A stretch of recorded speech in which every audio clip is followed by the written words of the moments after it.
There we go.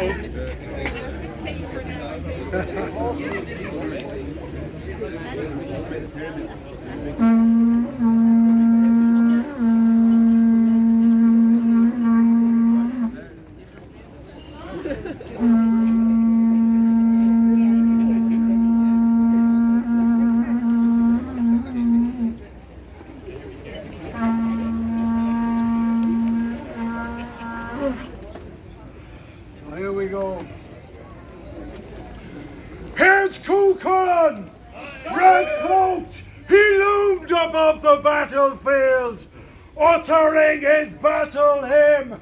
He deals death over the left-hand wheel of his chariot. So, what you're seeing here is the age of saints and scholars and the era, particularly before that, of Cuchulainn. So this is Irish mythology as told to us by the Celtic Christian monks about the era before them. Cuchulainn lived around the time of Christ.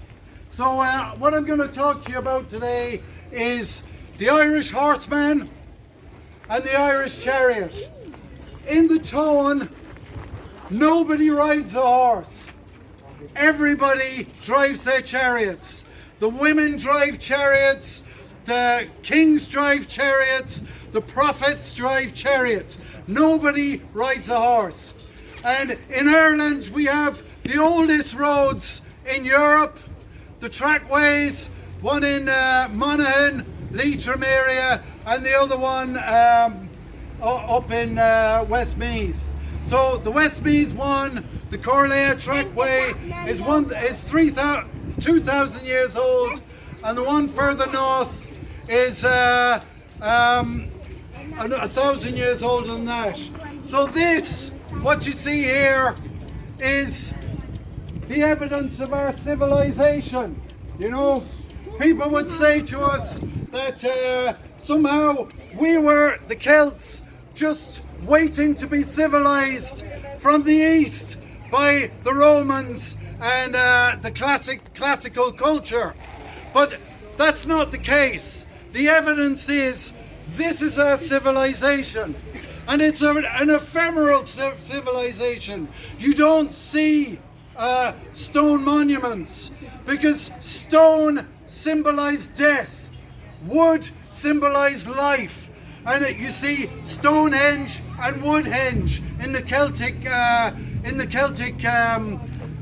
religion, if you like. So wood represents life and stone represents death. So they don't build stone buildings. They build things out of wood. The Celtic Christian churches were all built of wood. We don't see any of them anymore.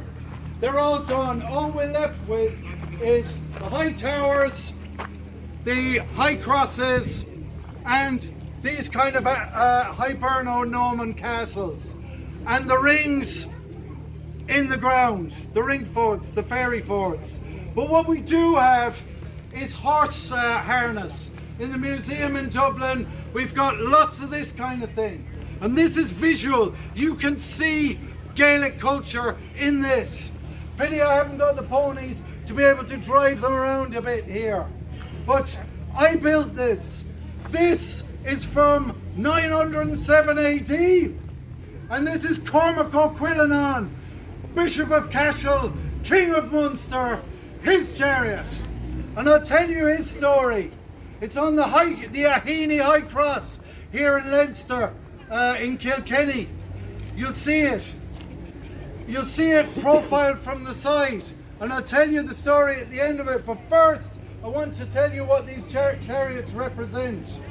Now, I hope maybe you shouldn't have been watching RTE, but if you were, you would have seen me with this chariot. And I've done it with John Creedon, and it's been repeated about 20 times. Some of you would have seen it and I've been on twice with Neil Delamere doing Cuchulainn. And what this is the only, I'm the first person to have reproduced these chariots in 1,000 years. And the chariot was the icon of the Gael. It was the heroic self-image. Like you see the long ships belonging to the Vikings, to Norse culture, representing their technology. This, the chariot, is to the Gael, their heroic self-image. So Cuchulainn was a chariot warrior. You know, this is their technology, and they believed that nobody could do chariots better than them. And they were right, because you look at these chariots, you might think, some people say it to me, oh, looks like an old cart, because people have the Ben-Hur imagery in their head. They think of a chariot, they think of a little bucket on small little trolley wheels, and that was a racing chariot. They never went into battle. This, if you think of a modern horse-drawn vehicle, a lot of the features of a modern horse-drawn vehicle are in this Celtic chariot, this Irish chariot. So this is the successful design. Big wheels with springs and a platform you sit on. Now this would have been a two-man job. Leg, Cuchulainn's charioteer would be sitting here, and I'll show you something about this chariot, why it's so great. And Cuchulainn would be standing up behind him. But there's something about this chariot. A lot of the academics would say to you, well, look at this chariot. This just proves that the Irish knew nothing about chariots. Because look at that silly high shaft up there. No one has ever built a shaft up there. This is nonsense. They're making it up in their imagination. But I went and built this chariot exactly as the Gael portrayed it on the carvings. You know, I believe them. And this is the important thing. When you listen to the Celtic monks, when you listen to the tone, believe them, because you'll find it's worth it. What they're saying is true. So I built this just like this, and something wonderful happened. I have two ponies, Carleen and Misty. And Carleen, she's kind of a little bit awkward, but she's smart, which probably goes together, you know. And she's on the left-hand side here. And Misty, the other one, she's on the right-hand side. Now she's very calm, but she's not as smart as the other one. But the good thing is she doesn't get bothered by things. Celtic charioteers put their feet on the horse's rear. So when I'm driving along this, I've got my feet on Misty's rear. And what that allows me to do is, it allows me to, sorry, someone else switch over and give him a break. It allows me to push against the when I'm braking. And it holds the whole thing together. But what we found, and this is the really interesting thing about this high shaft, is that when these ponies turned, they could swing their arses underneath the shaft, and they could spin around like this, and it's like an articulated lorry. And when they spin round, this wheel stays absolutely still, and the other one goes flying around. And no other chariot is as manoeuvrable and can do this kind of maneuvers. And that's the purpose of the High Cross.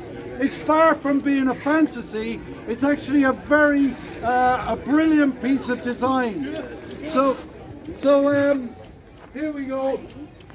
I'm going to talk to you a bit about the Irish horsemen as well. And this is later on, and this is more the flight of the Earls. And what we got here is, in the book of the Deberka, there's a Connacht horseman like this. And having showed you that the Celtic chariots were every bit as good as anything in the world, I'm going to talk to you about this design here. Because whenever you're talking about Gaelic things, it's always very different.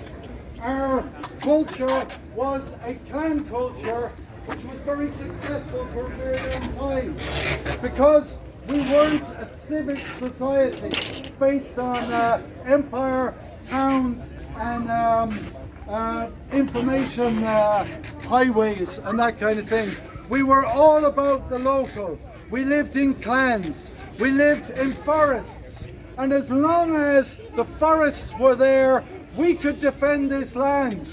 Because when the Clancys were attacked by Bingham and Connaught, they didn't go to their castles. They went into the forests to protect themselves, and they knew they could fight from the forests, and they couldn't be beaten because they could retreat into them, and nobody could mount a campaign against them there. So this is a horseman from that time, and he's got a very long lance here, and that's what it's all about. He holds it over his shoulder, and yeah, push it forward a bit there. Let it go further. Yeah, and he's got a good reach there. But he's got a targe, very much a Gaelic, Celtic style that's unmistakable. You know, this is a reproduction, and targe, just like you'd see a Scottish targe from the Braveheart movies. Not too heavily armoured. Most guys just had one of these, a bit of chainmail, because the way that the Gallo class, which were the mercenaries, fought, was they fought with these big axes, and battles were over. Combat was very swift and very deadly. So these axes would be coming down with this kind of an attack. These helmets are meant to glance off the blows, and you receive them down onto these kind of pads, and you're protected in that way. So when he's advancing, he's got his shield in front of him. When he's retiring, he's got his shield behind him. So when the Normans came to Ireland, and this is all about the mixture of Gaelic and Norman culture, these castles are Hiberno-Norman. So the Normans were very successful at first. The way they used their cavalry and their saddles with stirrups gave them an advantage in a cavalry, in a formal battle.